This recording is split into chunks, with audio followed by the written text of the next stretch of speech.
Saboteur.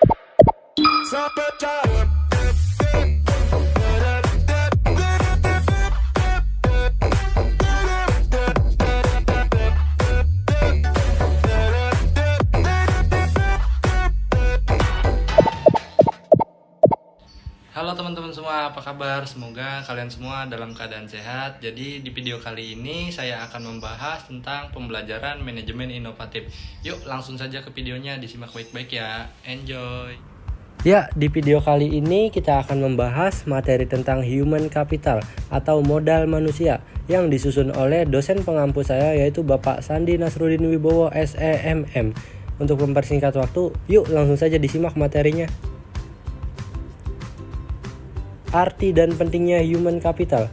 Istilah human capital pertama dikemukakan oleh seorang ekonom bernama Theodore Schultz yang berpendapat bahwa peningkatan kesejahteraan pada perusahaan tidak tergantung pada tanah, peralatan, energi, sumber daya, melainkan pada kompetensi pengetahuan dari pegawainya.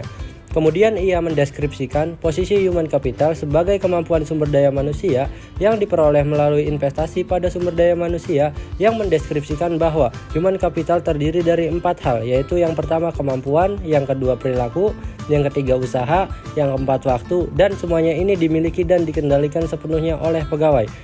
Untuk mendeskripsikan human capital sebagai kombinasi dari keempat faktor tersebut sebagai berikut. Yang pertama ada karakteristik atau sifat yang dibawa pada pekerjaan, misal inteligensi, energi, sikap positif, keandalan, dan komitmen. Yang kedua, kemampuan seseorang untuk belajar, yaitu kecerdasan, imajinasi, kreativitas, bakat. Yang ketiga, motivasi untuk berbagi informasi dan pengetahuan, yaitu semangat tim dan orientasi tujuan. Peran human capital, yaitu yang pertama yaitu sebagai kunci keunggulan organisasi. Kunci keunggulan organisasi terdiri dari 3 kelompok utama dari aset perusahaan, yaitu yang pertama aset finansial, misalnya uang tunai dan surat berharga. Aset disebut finansial capital. Yang kedua aset fisik, terdiri atas peralatan, gedung, dan tanah. Yang ketiga yaitu aset tak berwujud, modal organisasi, aliansi bisnis, pelanggan, merek, reputasi, dan modal intelektual. Hubungan kompetensi karyawan dengan human capital. Dalam meningkatkan kompetensi karyawan, tantangan utama yang harus diperhatikan yaitu kompetensi harus sesuai dengan strategi bisnis dan kompetensi perlu diciptakan melalui lebih dari satu mekanisme. 5 cara untuk meningkatkan kompetensi karyawan yaitu 5B. Yang pertama yaitu buy atau membeli, mengganti SDM yang lama dengan yang baru dan memiliki kualitas yang lebih baik. Yang kedua yaitu build atau membangun.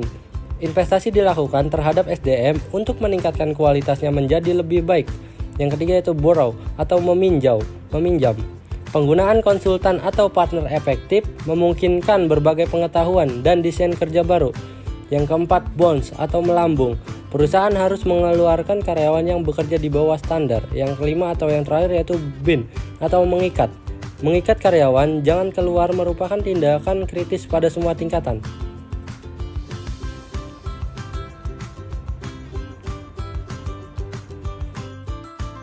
Transformasi peran divisi SDM. Model konseptual yang dikemukakan oleh Ulrich menggambarkan bahwa transformasi divisi peran SDM yang didasarkan pada 2 dimensi utama, yaitu dimensi operasional dan dimensi strategik. Dari 2 dimensi ini muncul 4 peran SDM, yakni strategic partner, administrative expert, employee champion, dan change agent.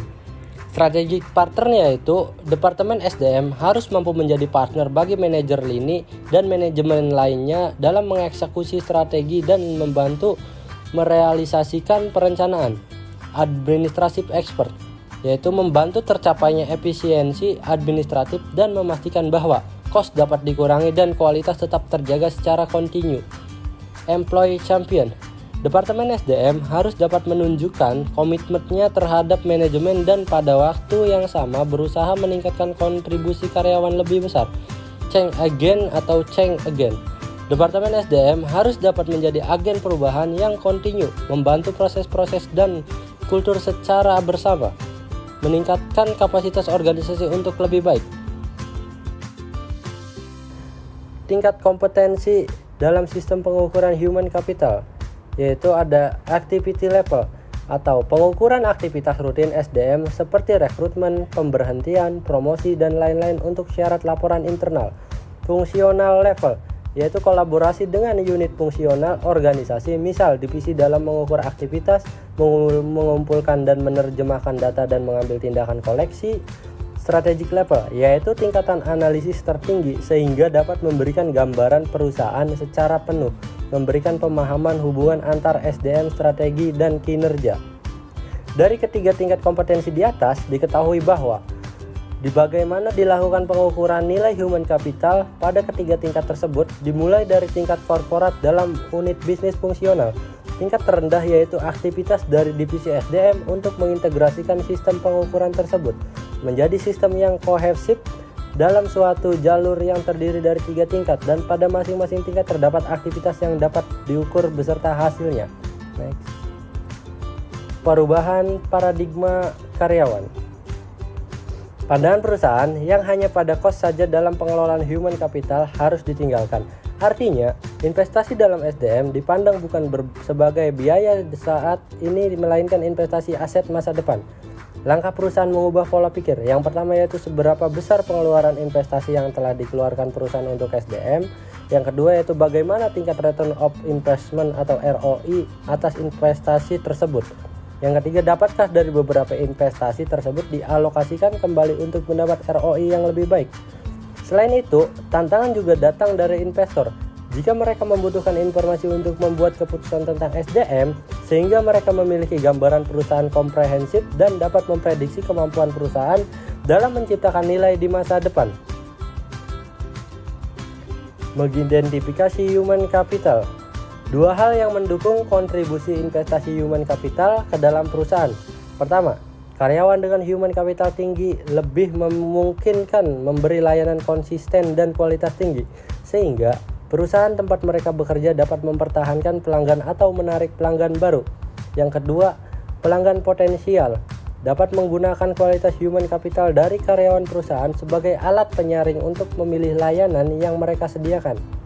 Untuk keberhasilan perusahaan, proses atau bisnis apapun tergantung pada 3 keterampilan, yaitu commodity skill atau kemampuan tidak spesifik untuk bisnis tertentu, dapat langsung diperoleh dan lebih kurang sama nilainya bagi setiap bisnis. Misal kemampuan mengetik, kemampuan komputer.